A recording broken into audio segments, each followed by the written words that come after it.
I wasn't alone at home. While taking a shower, sleeping, eating, talking on the phone, even while listening to music, it felt like someone was watching me. That day was just like any other. I was working on my computer.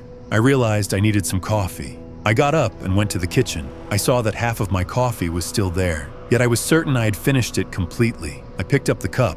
It was still warm. I was alone at home, or so I thought. Just then, I heard a faint creak from behind the kitchen door. I looked around in surprise. I walked slowly toward it, but there was no one there. I poured myself a new cup of coffee and returned to my desk, but my mind was still in the kitchen. I tried to focus on the text on the screen, but every time I pressed the keyboard, it felt like something was moving behind me. I turned my head. Nothing was there. I laughed at myself. "You're being silly," I said. I put on my headphones and turned on the music. In the middle of the song, I heard a whisper coming from under the left earpiece. It was so close. The sound wasn't coming from inside the earbud, but from inside the room. I took off the earbud. Silence. But in the reflection of the computer screen, I saw a silhouette standing in the doorway behind me. I turned around reflexively. The door was closed. My heart started racing. I grabbed my phone and checked every room in the house. No one was there. When I returned to my desk, my coffee was gone. What's more, there were wet fingerprints at the bottom of the cup. I started to tremble. I thought I needed to leave the house. I got dressed, opened the door, and went outside. The cold air hit my face and I took a deep breath. But as I turned the corner and headed toward the car, I saw the light in the living room window was on. I had turned off all the lights when I left the house. I stood there for a few seconds. The curtains opened slightly. I thought I saw something black, but I thought I must have seen wrong. I tried to distract myself, then returned home that night. I opened the door and went inside. I took off my shoes without turning on the lights. The house was quiet. I left my coat on the chair, went to the kitchen, and had a snack. I sat down at the computer and watched a few episodes of a show. Everything was normal.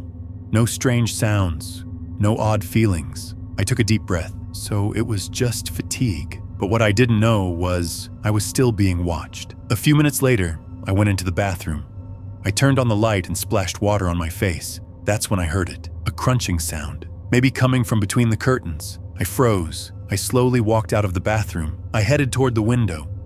Something moved. I approached the curtain. Just then, I felt something pass behind me. I turned quickly. "Who's there?" I looked around the house. No one was there. Maybe you'll say, "Call the police." But the police aren't much help here. I went back to the bathroom, turned off the light, and went to the living room. I turned on the TV. I turned up the volume to drown out the silence, but no matter how loud I turned it up, every now and then, I heard a faint tapping sound coming from inside the walls. It stopped when I paid attention, and started again when I was distracted.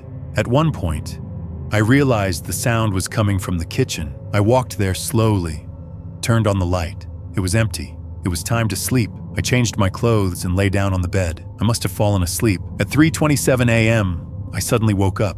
I opened my eyes and saw him. An old man was standing in the corner of my room. On every wall, there were explicit photos of me. My wrists were tightly bound to the bed. The man spoke in a cold, icy voice. "I'm grateful you looked after me in your home." My heart felt like it was going to burst. Suddenly, he slowly lifted the pillow and pressed it against my face. After that, complete darkness.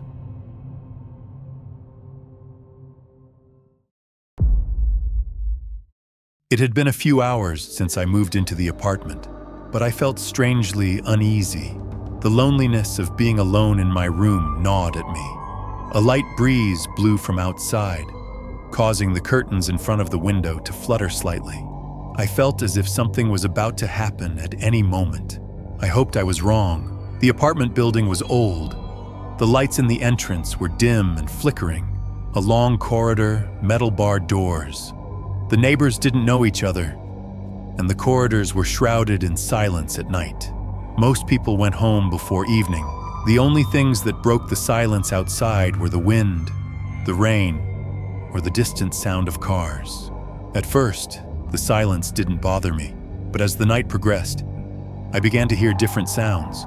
First, the sound of someone scratching the wall, then faint footsteps in the hallway, even muffled murmurs from afar.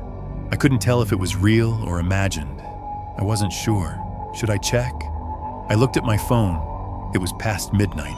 I had left the lights on, and the corners of the room were softly illuminated.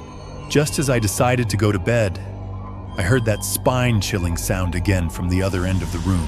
Trembling, I slowly got up and walked to the window. The outside was quiet, but my eyes kept fixating on the dark corners. Suddenly, the curtain moved slightly, as if someone were inside. I turned around quickly, but there was nothing there. My heart was racing, and I felt tense. At that moment, I thought there was someone else in the room with me. I immediately turned on the TV, hoping the sound and light would calm the atmosphere a bit. However, as the TV volume increased, the humming sound from the background became clearer. It was as if it carried the breath of a being hidden within the walls of the house. I examined the room carefully. There were old, faded photographs on the walls. I thought they belonged to the family I had moved in with. But when I looked closely, there were no faces, only blurry shadows. They looked as if they had been blacked out. I composed myself and lay down on the bed, but sleep wouldn't come. Even when I tried to close my eyes, my mind kept replaying the events over and over. Just then, I heard a faint whisper. I couldn't make out what it said. It was like a breath gently touching my ear. I got up and began to pace the room. I tried to distract myself, but it was no use. Then, at that moment, I noticed an old trunk in the corner of the room. I had never noticed it before. It was covered in a thick layer of dust, but it seemed to be waiting for me to touch it. I opened the trunk. Inside were old notebooks, yellowed pages, and vintage items.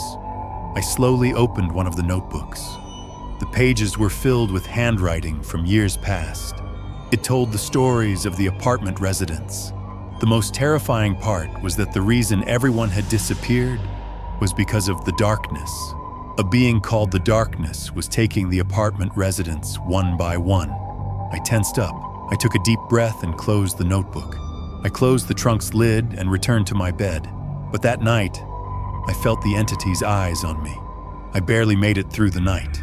The next day, I ran into one of the elderly residents of the apartment building. I told her about what I had read the night before. The woman frowned, then said in a calm but unsettling voice, "Those who live here fear the darkness. No one can escape it." From that moment on, the silence in the apartment building grew even heavier. Every corner, every wall, every shadow seemed to hide a terrible secret.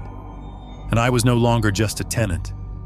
I was a part of the darkness, a shadow. I was not safe.